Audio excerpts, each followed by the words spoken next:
చూద్దాం. రాష్ట్రంలో ఢిల్లీ కిరాయి పాలన మొదలైందని మాజీ మంత్రి కేటీఆర్ అన్నారు. తెలంగాణ పరాయి వారి బానిసత్వంలోకి పోయి స్వాతంత్రాన్ని, స్వేచ్ఛను కోల్పోతుందని చెప్పారు.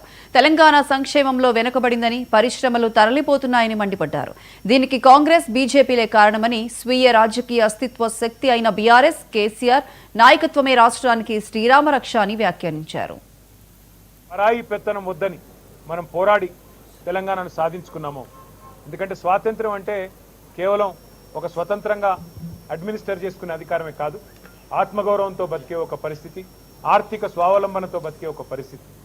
అట్లాంటి పరిస్థితిని కేసీఆర్ గారి నాయకత్వంలో మనం 2014లో తెలంగాణ సాధించుకోవడం ద్వారా మనం అర్జించుకుంటే ఈరోజు పూర్తి భిన్నంగా దానికి పరాయి వాళ్ళ పాలన పోయింది, ఢిల్లీ కిరాయి పాలన మొదలైంది అనే విధంగా ఢిల్లీ పార్టీల పెత్తనం మళ్ళీ ఒక్కసారి తెలంగాణ మీద నడుస్తూ ఉంది.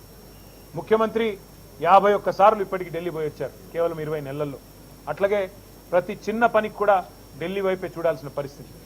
మళ్ళొక్కసారి ఢిల్లీ చేతుల్లో జుట్టు చిక్కిన తర్వాత తెలంగాణ తిరిగి ఒక్కసారి పరాయి వారి బానిసత్వంలోకి పోయి మళ్ళీ తిరిగి తన స్వాతంత్రాన్ని, తన స్వేచ్ఛను కోల్పోతున్న పరిస్థితి ఇవాళ కనబడతా ఉంది.